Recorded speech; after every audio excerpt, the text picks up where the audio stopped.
B.B. King, Elvis Presley, the king of rock and roll, Young Dolph, the king of Memphis. You go a little bit up north, you got Project Pat, you got 3-6 Mafia. Group of 5 guys. We are live from the birthplace of rock and roll, the house of blues. A lot of kings in this city, Jeff Murphy, but I got to tell you what, Boise State been the king of the Group of 5 for a long time. And we got a hell of a game for 2 teams that we had as Group of 5 Blue Bloods this summer.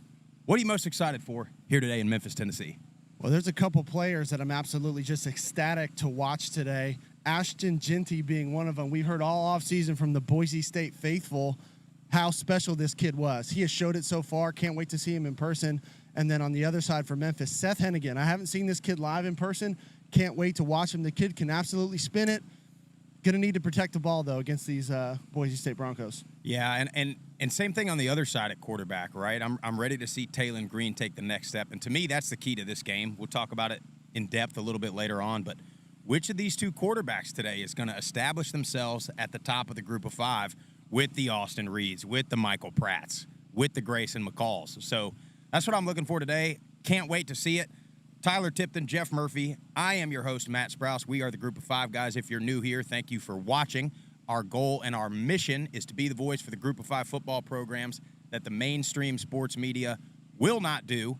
We need your help to do that. You can go on all the social media platforms. Follow us at Group of 5 guys. Go to YouTube, Apple Podcasts, Spotify, wherever you get your best podcasts. We do a live show every Tuesday night, recapping the games. We do a live show every Saturday morning. We want to be your new college game day pregame show every single Saturday morning. Or you can help us out. You can go to group5guys.com. We got stuff like these golf polos. We got these hats. We got sweatshirts, beanies. Fall's right around the corner. But it's hot out here in Memphis right now, boy. We're going to get this show going. In about an hour, we'll be done. We're going to go out here, tailgate a little bit. Tip, what are you looking forward to the most about this tailgate, about this game today? Well, I mean, you can just tell. I mean, people are already showing up. I know it's a 3 o'clock kickoff, but people are starting to show up to the tailgate. They're excited for this game as well. And I'm just excited to see, the atmosphere in here. This will be I know you guys have been here when you guys were players, but this is going to be my first time here at this stadium. So really excited to see the atmosphere. And, I mean, it's just a massive game just for Boise State to come here. Like you said, one of the blue bloods of the Group of 5 football teams. Really excited about this matchup. I think it's 2 really good Group of 5 teams right now that have both had, mainly Memphis, had a lot of success so far this season. Boise State, not as good as we thought they were going to be early on, but I mean, you want to talk about a huge win for this season if Boise State can come in here and win in this hostile environment on the road. Well, 100%, and not only, like I said, with the quarterbacks, who's going to establish themselves, which team? I mean, Memphis in this American Conference, it's kind of, Tulane's been pretty dominant, but UTSA doesn't seem to be quite as good as we thought they were. So this conference is wide open, and then Boise State on the other side, you're looking at Fresno State, you're looking at Air Force, but Boise State seems like they do this every year the last couple years. They start out, you're like, wait a minute, Boise fell off. And then next thing you know, they've got 8 or 9 wins, 10 wins, and they're playing for a conference championship. So we'll see if they can, I don't even want to say right the ship because they've been fine. They lost to 2 really good teams. They just need to figure it out quick because I don't think Fresno State or Air Force are going anywhere this season. No, they're not. And I'll say this. As much as we talk bad about the Power 5 and the brands and everything like that, Boise State is that team in the Group of 5 that has brand power. And I'm excited to see this environment. Like you said, the tailgate's starting to fill up a little bit over here behind us, or in front of us, behind the camera. But this is a big brand coming in here to Memphis. And they've had them before. They've had some SEC schools come in here before. But this is a game where it's kind of an interesting. They don't play often. It's not really a rivalry game, but it's 2 big-time Group of 5 programs that both, probably fan bases are wanting to make the quote-unquote jump to the Big 12 or the Pac-12 or Pac-2, whatever it is. But this is an important game on the season and even going forward into the future. Yeah, and I think any team that comes in, I know as a player playing in the Liberty Bowl, this is a special venue. This venue's been around forever. It's had some huge games in it. So you kind of just a little bit extra juice as a player when you come into a stadium like this. And like you said, just 2 great programs going at it. I think this is going to be a huge win for whoever comes on top today. So can't wait to get it kicked off. And I will give a little bit of perception on this. When we played here in 2012, I I don't remember. Memphis wasn't very good. They were down. They had a couple of down years, and there was probably only, I don't know, 20,000 in this stadium. And when they get mad at an official, it is loud. I think they boo louder than they do anything else.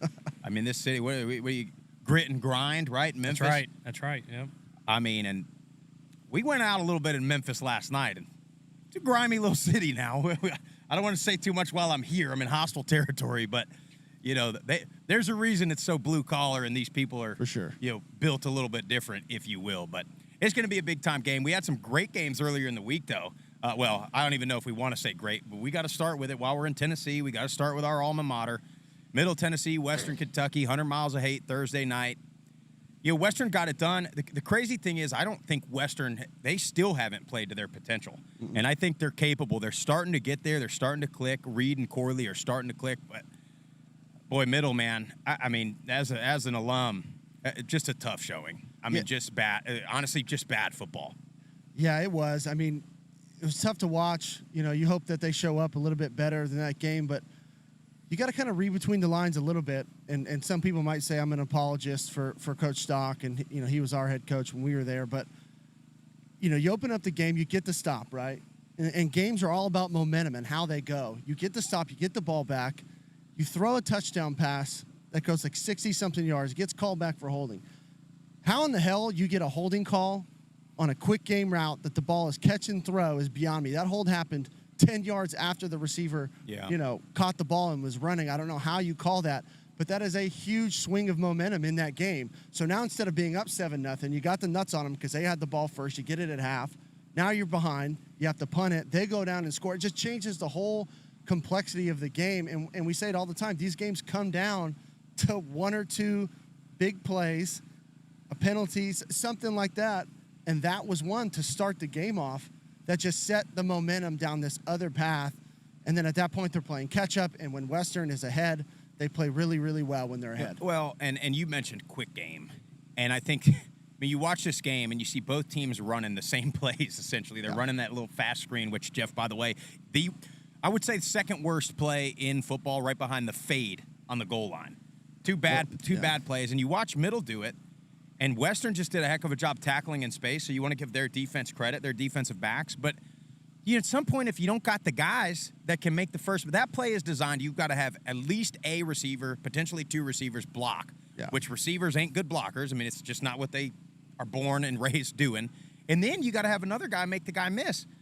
And if you don't have all three of those things happen, the play's a disaster. And I mean, it just from a fan perspective, you're watching Middle run that over and over and over, and it's just not working. And then on the other side of the ball, you're watching Western do it, and Middle can't tackle in space. Yeah. And that's the game right there. I mean, you watch that happen all game, and Western's just got a little bit better athletes, I think. They've got not a knock on Vadiato, but Reed's one of the best quarterbacks in the country, and that's what does it. That's where I was going to go. As Austin Reed showed why he's one of the top guys in the country, his ability to move around, throw on the run.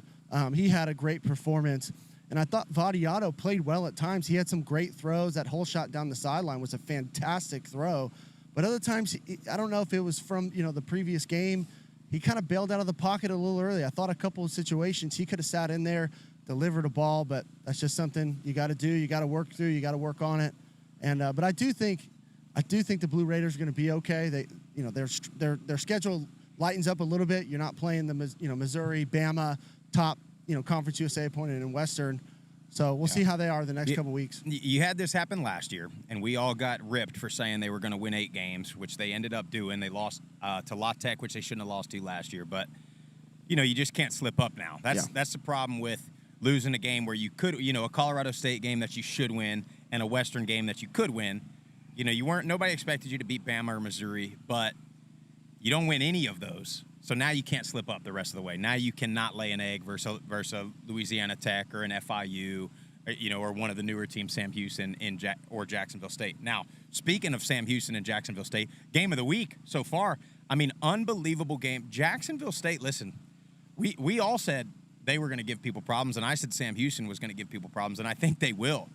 But Jacksonville State to come back, they're down 21-7. They have to bring in Smothers at quarterback. Now, Smothers, I think he should be the guy anyways. Yeah. But that guy came in, don't even care what his stats were. I'm not even going to look at the stats. that guy's just. I don't want to use the phrase that's overused. That guy's got that dog in him, Jeff. He does. He's got the dog in him, and he reminded me, not at all skill set wise, but how Michael Pratt in that game versus USC is just making plays when he needs to make plays. Nothing other than that. Just showing up when it's time to play, and then their kicker misses an extra point at the end of the game, and you think that's going to cost them the game.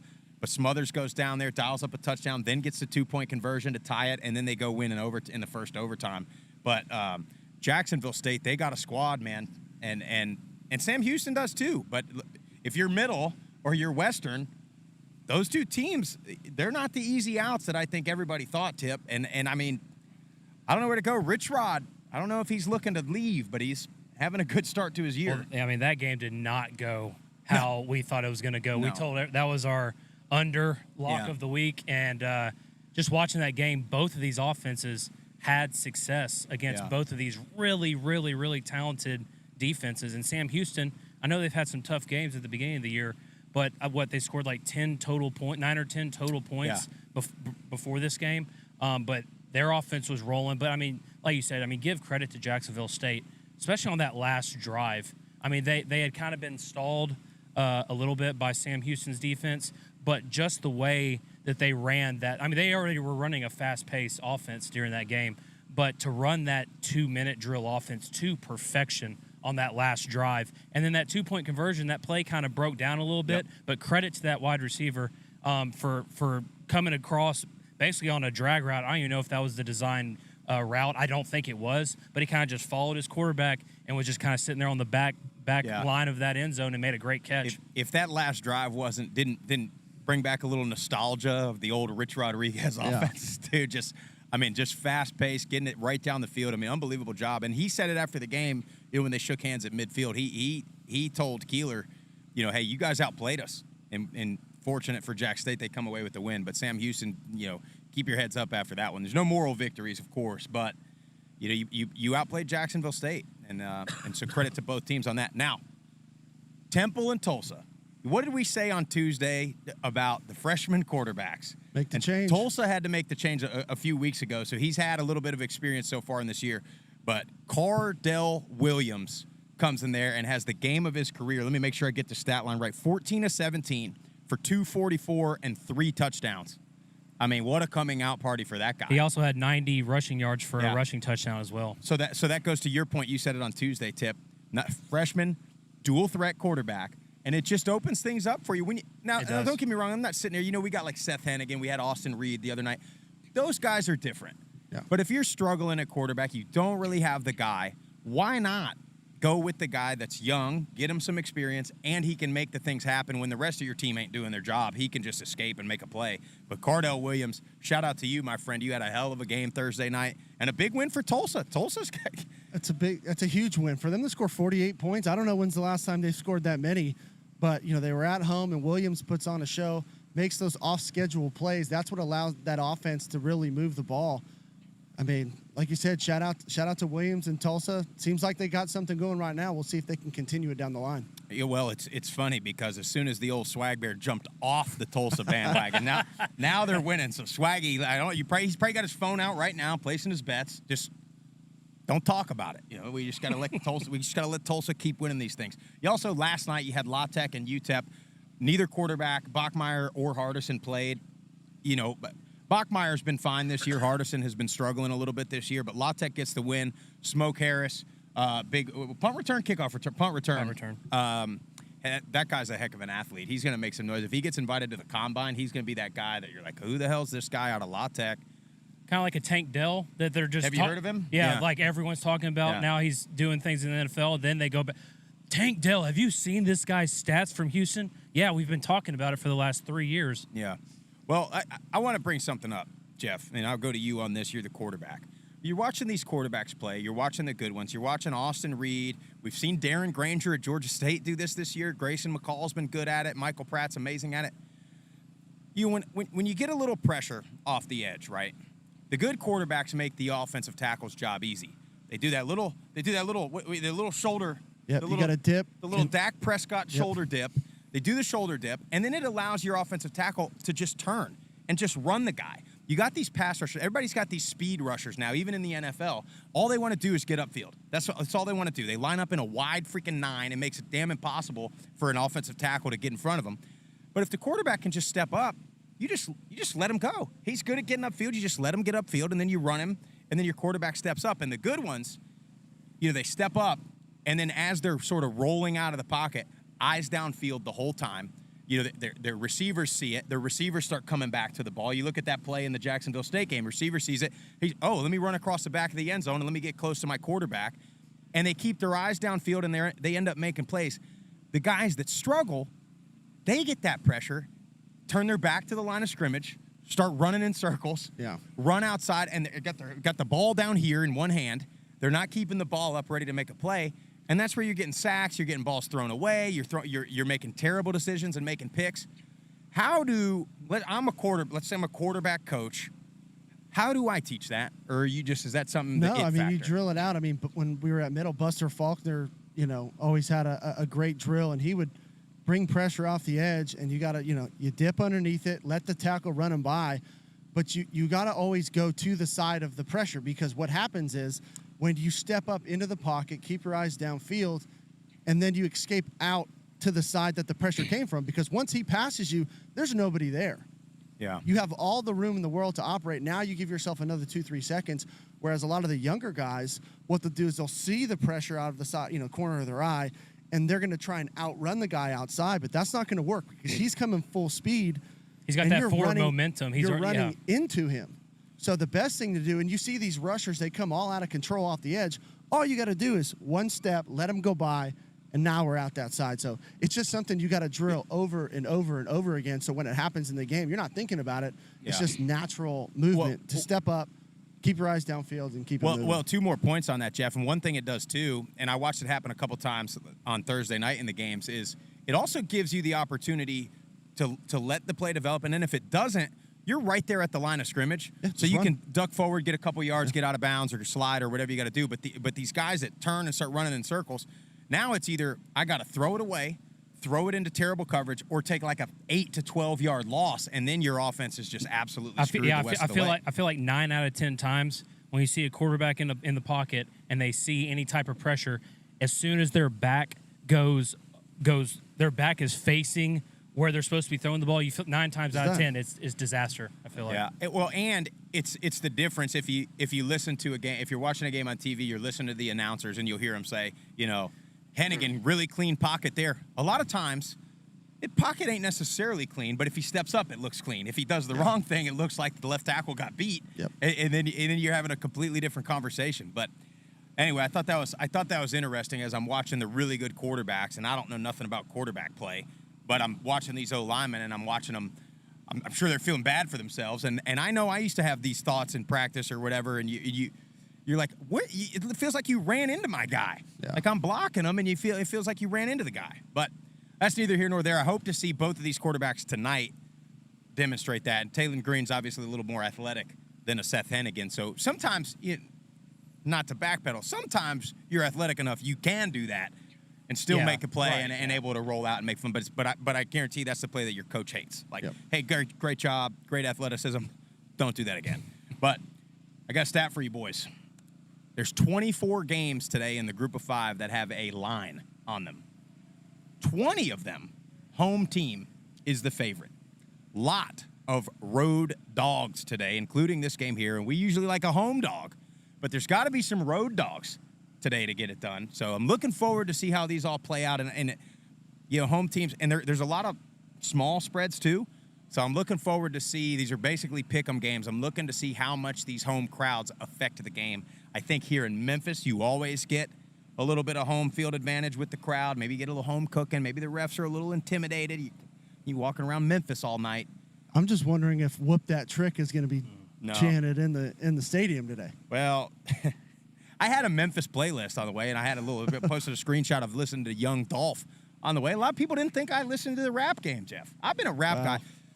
South Florida cat, Bay Area kid. Up on a rap game. Got a little culture to me. I mean, we may or may not have taken a sip of some Douce off of somebody in front of the hotel about 11 p.m. last night. But that's neither here nor there, Jeff. Let's talk about the American Conference. This conference right here, you got a couple good games.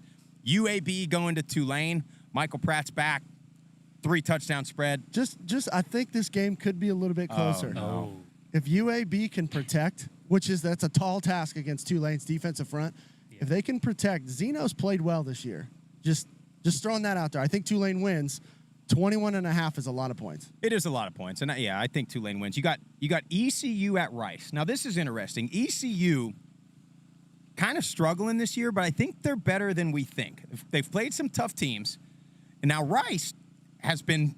Yeah, they've been scoring a ton of points. But if you take away their 2 FCS games, if you take away the Gardner-Webb game for ECU and you take away the Texas Southern game for Rice, both of these teams will give up some points. So I think this is going to be a pretty high-scoring game. The over-under's 47 on this game. Hey, we were dead wrong about Jacksonville State and Sam Houston, but, yeah, I'm going over big time on that game. I think a lot of points scored in that game. And then you got Abilene Christian going to North Texas, no line on that. Charlotte going to SMU, 23.5-point line on that game. Charlotte, I can't figure out. Yeah. I mean, I think their defense, I think they've got talent. I think it's just not quite clicking yet. And here's a big-time game tip. South Florida Bulls, who are back, by the way, are one of these road dogs, 3-point dogs at Navy. South Florida run defense only allowing 88 yards per game, but Navy, obviously on offense, is a different animal as far as running the game because they're going to keep running it whether you're stopping it or not. So I don't know. What are your thoughts on that game, Tip? Byron Brown, freshman quarterback. Dual threat quarterback. South Florida Bulls. This is one of the road dogs, I think, that gets it done today. Now, we know Navy, obviously, like you just said, they can run the ball. But I don't think Navy's offense is going to be able to keep up with this new South Florida offense. I agree. So this is one of those road dogs. I think UCF I said it again. You sure did. God, they're not going to like you much in Tampa. I just got to keep saying the South Florida Bulls. Just say the Bulls. They get it done today. Well, USF's Navy's coming off tougher to say. It is tough to say. Here's the only thing. This is why I think Navy's favored. They're coming off a bye. So you get the extra week of preparation to prepare for this young kid.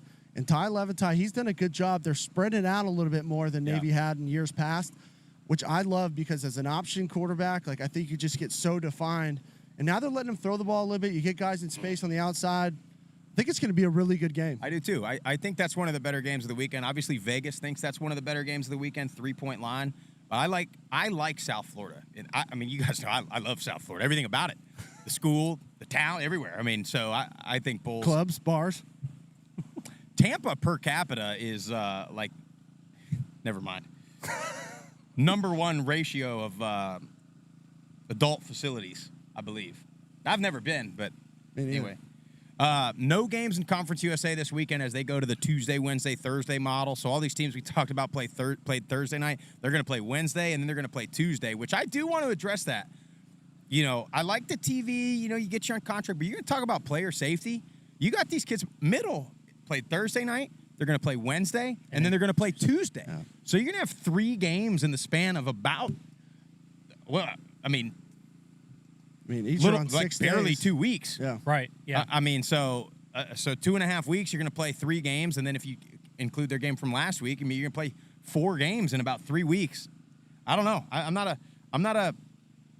I like it. I like them getting on TV, although I don't like them embarrassing themselves on TV like they did this past week. But you know, keep an eye on that. Keep an eye on that for player health in these conferences that are playing. I like to see. I don't know if the MAC sees that.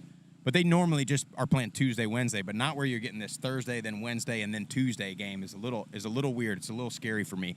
Speaking of MAC, you never thought this would be one of the biggest games this weekend. Buffalo at Akron. Yeah. Akron, another home. Akron, I don't know when the last time Akron has been favorites, but they're favored, and I think they're going to get it done. I think DJ Irons is going to have a big-time day today. Well, he's going to need to if he's going to want to win. He's got to stop throwing interceptions. That's his biggest thing. They lost a 4-overtime game last week to Indiana. I thought they let one slip away. They should have had a Power 5 win. They didn't. And then Buffalo, they put up 38 points on a hot Louisiana team last week. And then same thing, Cole Snyder, their quarterback, has 2 interceptions. So I think it's going to come down to which quarterback can protect the ball, who's not going to turn it over with fumbles. And that's the team that's going to come out on top. Yeah. Well, and as much as Buffalo's been struggling this year, Cole Snyder's quietly had a pretty decent year as far as stats go. I think this game, both of these teams give up so many yards. I think you're going to see more than 1,000 yards of offense in this game. I mean, that's the thing. That's why the quarterback numbers look so good, because Buffalo right now giving up over 500 yards a game. So this is the game, for DJ Irons right here. I mean, this is the one to show, if he's going to be able to do it. If he protects the ball and does what he should against this Buffalo defense, then Akron should come out and win this game. But if he starts turning the ball over, this Buffalo offense can obviously get it done and score points. So this game right here is just going to come down to whoever wins the turnover battle. Yeah, 100%. And then you look at Eastern Michigan versus Central Michigan. Central Michigan, here's the key here. Huge win last week against South Alabama. Can't have a letdown. Eastern Michigan's offense is bad. I mean, they can't throw it at all. So I think Central Michigan is going to get it done, but I think it's going to be a pretty close game. I think you're going to have a little bit of a letdown from Central Michigan from a big win last week, and then Eastern Michigan is just not great. So I think close game. And they're giving up 230 rushing yards on defense. So that's why I like Central Michigan in this game. I think they keep the momentum rolling. Yeah. Also in the MAC, Miami of Ohio. This is one of your road favorites. They're 14.5-point favorites at Kent State. Kent State they're struck. I mean, we knew it was going to be bad for them this year, and so they're having a tough time. And then you got Bowling Green going to Georgia Tech. 3 touchdown dogs there. Ball State going to Western Michigan. That's a pick 'em. That's an interesting one. I mean, Ball State got smacked last week by Georgia Southern, so I think Western Michigan's going to get it done on that game. Yeah. NIU, man. What is happening right now with NIU? Well, they turn it over like nothing I've ever seen before. And this game preseason, we looked at this game and we're like, this is your game in the MAC. This is your pseudo championship game. They're going to Toledo. Toledo's only 2 touchdown favorites, but I'm gonna tell you this, I think Toledo. Well, DeQuan Finn may not be playing. That's the key. Yeah, he left the game last week with a shoulder injury. He's listed as questionable, but Tucker Gleason has had a lot of experience come from last year and this year. I think Toledo's going to be fine. NIU they're just having a tough time. They can't figure out who their quarterback is. You thought it was going to be Rocky Lombardi. Swag Bear said Lombardi was going to be in New York for the Heisman this year. He's not. And they're just having a tough time. They just and their coach Coach Hammock said this week in an interview, he goes, "We have to find our identity and we have to find it quick because Toledo is the favorite right now in the MAC." I think they gotta go with Lynch and just let him and just let him almost do a wildcat type of deal because Lombardi, they took him out last week. I mean, he basically just dropped the ball. Yeah. In the end, I mean, he literally was dropping back. He just dropped it down in the end zone, took a safety. Then they bring in Ethan Hampton. He comes in and throws 2 interceptions immediately. Yeah. And then they bring in Lynch. He runs it well. Obviously, his brother was the NIU quarterback that did go to New York. So maybe they do got to make a switch there, but. Toledo's a last-second field goal away that Illinois hit from being 4-0 right now. Yeah. So Toledo, they look like the favorite team for sure. I will say this: Toledo gave up 236 yards on the ground last week. Yeah. It was against Western Michigan and Buckley, who's having a quiet, fantastic season, one of the top rushers in the country. And what does NIU typically do well? They run the ball. So if they can figure out with that experienced offensive line how to run the ball and keep Toledo's offense on the sideline, they have a shot, but I don't know if that's going to happen. Well, yeah, and you lost 2 running backs in the portal like we talked about a little bit on Tuesday. But yeah, that's why in my opinion you go with Lynch, gives you another option sort of to run the ball and just let your O-line do it, try to keep Toledo off the field as much as you can. But I mean, I don't think they're going to be able to, unfortunately. I think Toledo's too good on defense to do that. But going to the Mountain West Conference, Utah State at UConn. Here's a road favorite that's traveling across the country after a tough game against James Madison. I think Utah State will get it done. UConn had like a really good showing last season in week 1, and everybody like jumped on the bandwagon. Jim Mora, they're back. UConn's this and that, and they just haven't been good since then. So I got Utah State there. Hawaii going to UNLV. UNLV, 13th in the country in red zone offense. How about that? UNLV is one of those. They're like the South Florida. We talk about it all the time, but UNLV finally starting to let it click. 11-point favorites at home. It's a lot of points, Tip. It is, yeah. And Hawaii historically doesn't play well when they have to travel. But, I mean, Hawaii's offense, looks really good. So this could potentially be a very high-scoring game, I feel like.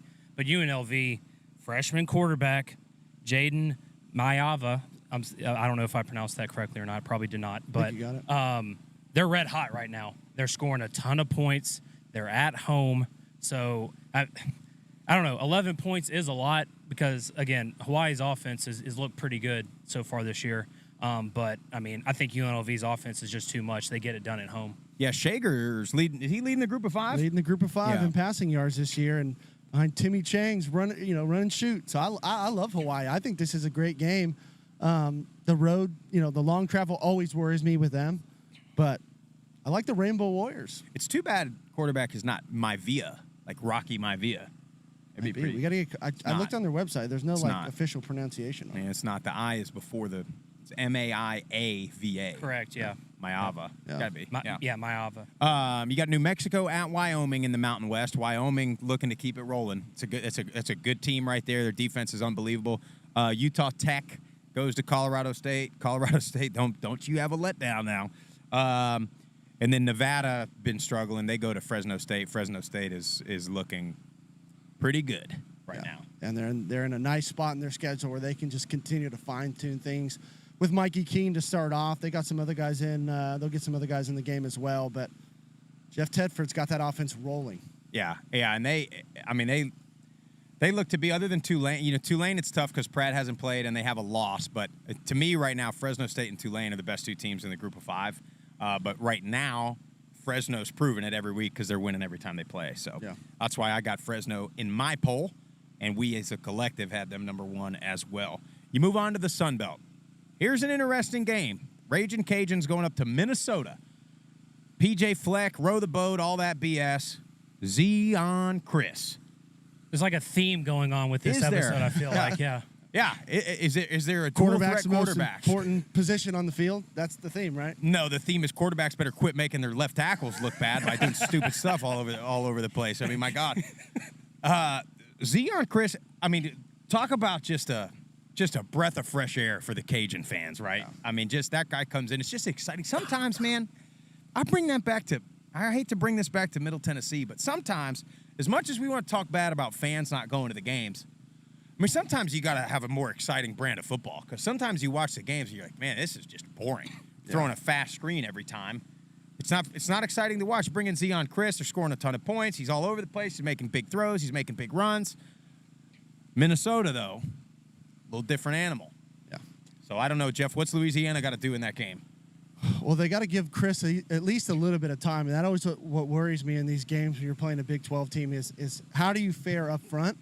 So it's going to be this Cajun offensive line versus the Gopher defensive front. And if they can give Chris some time and he has the ability to throw, he's going to make plays with his legs.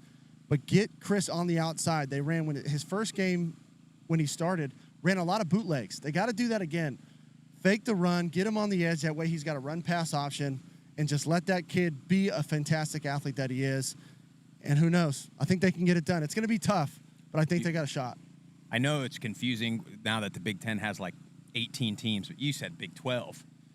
Did I? Big 10, Big 16. I thought I said Big 10. I get them confused too, but I just, Here's the other thing. If Louisiana wins this game, Terry Johnson might have a heart attack. If Louisiana wins this game, we might be eating boudin in Lafayette any minute now. I'm going to tell you that much. My head south. That's exactly right. We might go straight from here, eat a little boudin. We'll go to the corner bar. We'll have a grand old time down there in Lafayette. Here's the thing, too, though. You remember Ben Bryant? Yep. From Cincinnati? Remember? Yep. Remember Jesse called him a coward? Jesse's favorite player. Little did we know he transferred again. He threw for 400 yards against this Minnesota team last week at Northwestern. Now, the key, you talked about Louisiana's offensive line versus Minnesota's defensive front. I think the key is the other way around. It's that Louisiana defensive front seven versus Minnesota. They've got a really good run game. And like you said, that's where they wear on you. They're going to be big. They're going to be stout up front. So that's where Louisiana's going to have to make a play. But I do think Zion Chris is capable today of throwing it all over the place against this Minnesota team. Are we going to pick that game? Cajuns get it done, baby. I think so. Arkansas State coming off a win. They're back. No, they're going to UMass. They're still dogs at UMass. Brick by brick, I bet the people of Memphis like Butch quite a bit. Actually, they probably can't stand him because he was at Tennessee and now he's at Arkansas State. It's right up the road. I mean, anyway, they're at UMass. Old Dominion goes to Marshall. Marshall, keep it rolling today. Yep. Marshall, keep it rolling today. Here's a big one for you, Jeff Murphy. Texas State at Southern Miss down there in Hattiesburg. It's kind of a small spread, but I think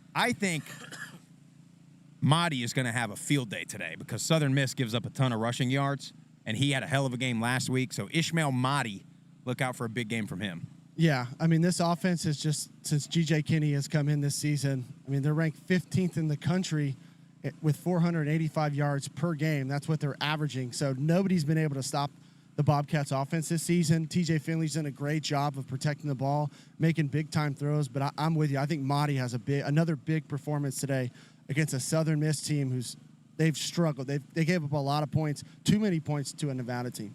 Yeah. You also got App State going to La Monroe. App State, be careful now, App State.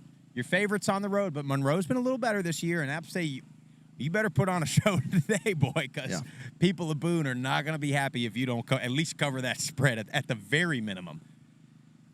You guys want to get into these games of the week? Let's do it. By the way, it is hot, dude. It's starting to warm up. There is a gentleman behind the camera here, and he's got on combat boots, a kilt, and a tiger costume. He's got to be sweating so bad in that thing. But, hey, it's dedication, man. By the way, D'Angelo Williams' little race car back here, D'Angelo Williams is being inducted into the Memphis Hall of Fame today. Big time. So he's in town, so hopefully a good showing for him coming back. What did he play in the 2002, 2003 era? Is that D'Angelo Williams? Something like that. I think that's right. Somewhere in around Memphis, there. man. Running back stable over here in Memphis. They've got a good one this year too. So look out. We'll get to it in a second. Games of the week. Sun Belt Showdown. James Madison already beat Troy. They're trying to beat the other top team in the West, South Alabama, today. James Madison is 3-point favorites at home. South Alabama coming off a loss. South Alabama had been so consistent until last week, and they just gave up a ton of points to a Central Michigan team. So not sure what happened there. I don't know about this game. I'm a little nervous about it. Tip, what are you thinking? This is going to be a game where Carter Bradley is going to have to step up and win this game and put this offense on his shoulders. James Madison on defense giving up right around 315 passing yards. James Madison has an incredible run defense. Incredible. So Carter Bradley's going to have to step up in this game. But just how consistent James Madison has been so far this year, and they're playing this one at home. I got to go with the consistency, and I think James Madison. I think they win this game at home. Yeah, you mentioned that run defense, 41 yards a game they're giving up. So South Alabama, they started going back to LaDamian Webb in the last couple of weeks. They didn't earlier in the season. I think you definitely go to it early in the game. You have to, but if it's not there, you got to change it up. You got to at least show James Madison that you're going to do it, so they can't just. Yeah, you can't be one-dimensional on offense. Which James Madison team for me which one's going to show up? Because last week they gave up 38 points to Utah State and had 5 turnovers. I mean, that's not the James Madison team that we're normally used to. So in my opinion, they're back at home. I think they'll definitely play better. And South Alabama's been a team, in my opinion, that has underperformed all year. They have the talent on both sides of the ball. They're experienced. Is today that defense, is this today that they show up and be the defense where we thought they were going to be one of the top in the Sun Belt? I think they do. I think they put it together. I think they're pissed off that they lost last week. Both teams played a good game, them and Central Michigan. They just ended up losing in that fourth quarter because they didn't have the ball last. But South Alabama shows up. I think they beat the Dukes on the road today. Be careful, Jeff. You get some mentions. I'm done with the Dukes. I'm done with the Dukes. Can we get some more attention on the James Madison coaching staff? Everybody's talking about Coach Prime and his antics. You got a coach at James Madison doing the championship belt at Troy. Then you got the head coach Patrick Beverly, pulling out a picture on his cell phone to show the ref a missed call.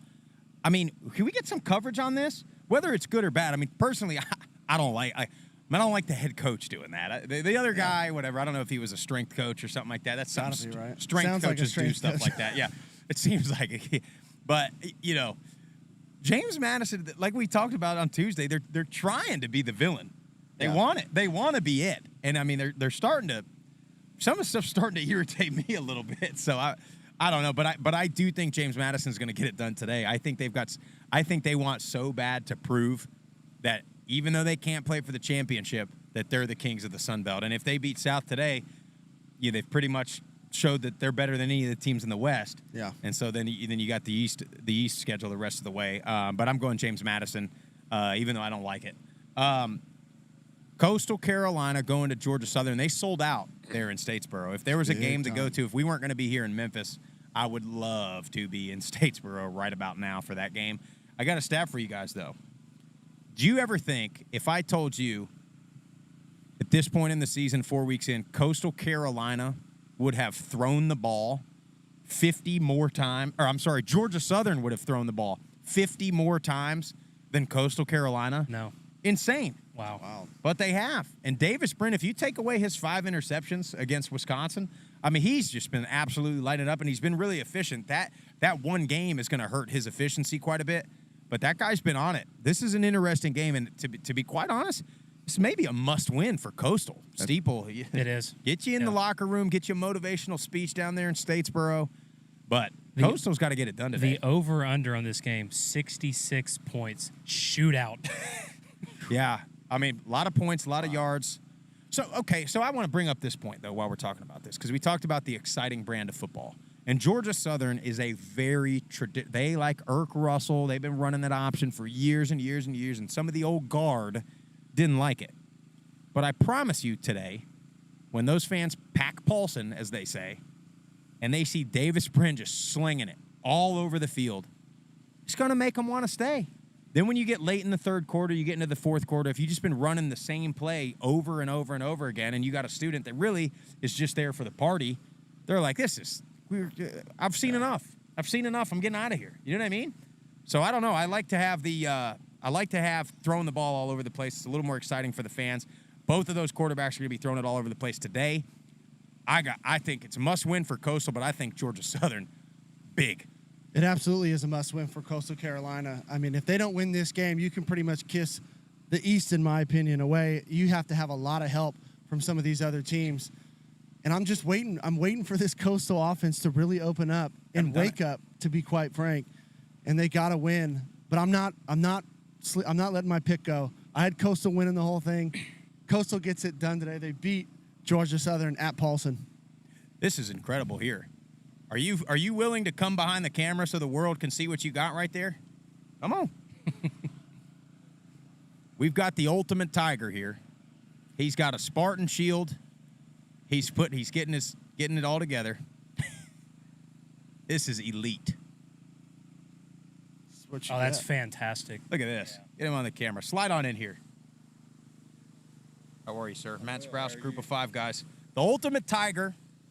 What's this costume all about here? It's about the warrior mentality of being a Tiger fan. I love it. Look incredible. Y'all, give me a score prediction on today's game. Score prediction: 31-24 Memphis. 31-24 Memphis. You heard it here first. Ultimate Tiger. This guy's a true warrior out here because it's hot, dude. It's hot. So you better go get you some shade, get you a nice cold beer, man. Appreciate you, man. Great to meet you. Unbelievable. That's big time. I mean, you got to have fans like that dedicated. Absolutely. Dedicated. I don't know where we were. I got so distracted by the Ultimate Tiger there. Did you? Yeah, you got Southern. I got Southern. I just think Georgia Southern's offense is going to be too much in this game. Gonna be hard to stop. It is. I don't want to say Coastal got exposed. I just don't think people, including myself, were expecting Georgia State's offense to do what they did against Coastal Carolina's defense last week. So I just think you got Georgia Southern at home. That place is going to be sold out, packed, rocking. So rocking. I got Georgia Southern winning this game at home. We got to get Gus Johnson on a group of 5 call. I mean, we got to get him. Gus Johnson, if anybody's watching that maybe works for Fox, We got to get Gus Johnson on the pod. Incredible. It would be fantastic. Memphis, Tennessee, rockin'. Anyway, Troy at Georgia State. Georgia State is favored at home by 1 point. It's a pick 'em. Here's the thing on this game. This is an interesting game for me because I don't think either run game is going to be able to get going today. So you're going to have Darren Granger, who's been playing quite well, but you have a Troy defense that has, we weren't sure about them early in the year, but Starting to wake up. But it's Yep, starting they have. starting to look like the same Troy defense from last year. They're getting pressure on the quarterback. They're stopping the run. They're firing. They're getting some turnovers now. Key to this game is going to be Gunnar Watson throwing the ball. Georgia State will give up some yards in the air. So Gunnar Watson, just manage it, though. You don't have to be super special. Your defense is good enough that if you score 3 touchdowns, you're going to probably win the game.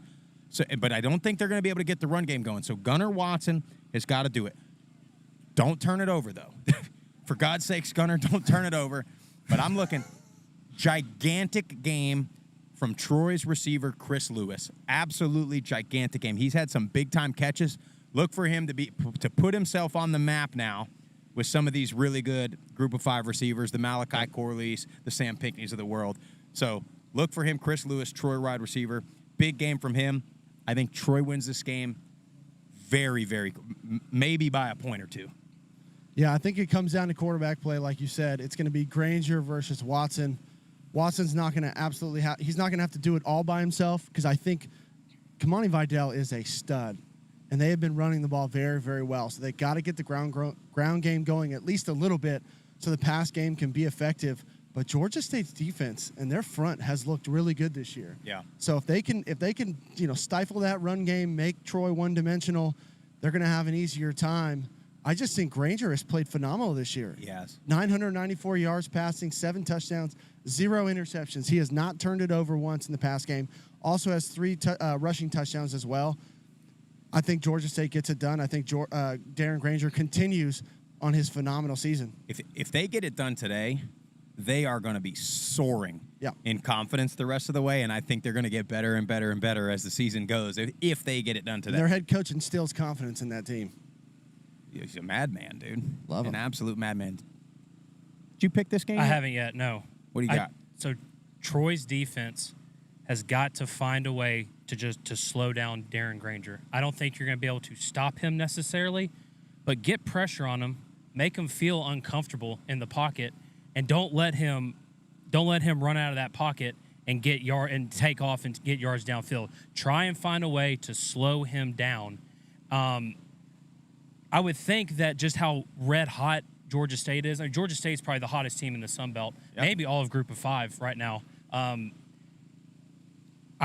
They're at home. Everything is telling me to pick them. They're 4-0, red hot at home. I'm tired of picking against Troy. I think Troy goes in there and wins this game today. Good pick. Yeah, and also, that game is in Atlanta. The old Turner Field tip. Yep. If you're Braves, by the way, it's not a baseball show, but Miami Marlins, baby, just making it happen. The South Florida sports magic continues with the Miami Marlins, and we are back. Anyway, but if you're in Atlanta, for the love of God, man, your team's 4-0. Go to the games. Tailgate out there with the fireballers and that squad. You'll have a hell of a time. But get in there and support that team because they need you. And if they keep it rolling, it's going to be a hot ticket, and then you're going to want to be a part of it. So get in on this thing early if you're a Georgia State fan.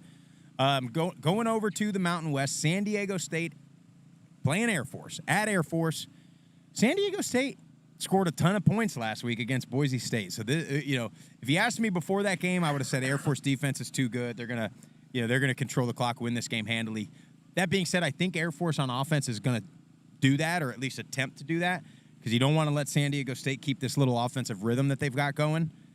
So I think Air Force is going to get it done. I think San Diego State may cover. I think they're going to score a little more points than we're expecting. I think Air Force is absolutely rolling right now, and so I think they get it done. They look like the top team in the Mountain West besides Fresno State. But Jalen Maiden for San Diego State, their quarterback, has gotten better and better each game. And he came in last year. He struggled a little bit, but he was coming over from defense playing safety. So now he's had a whole offseason under his belt. He's been able to build that rapport with his receivers. He's playing some good ball, and he's sneaky athletic. He gets outside of the pocket and makes big plays. I just think the way Air Force plays with the new clock change, all your offensive possessions, if you're playing Air Force, have to be perfect. Yeah. You got to get points. And I don't know if they're quite there yet. I think Air Force wins the game. Emmanuel Michelle, I think, or Michael Yeah, and it's John Michelle. and John Lee Eldridge both had 100 yards rushing last week. I think that offense continues to roll. Tip. I 100% agree. We talked about it either on Tuesday or last week. I mean, you have Air Force. They are 4 deep at running back.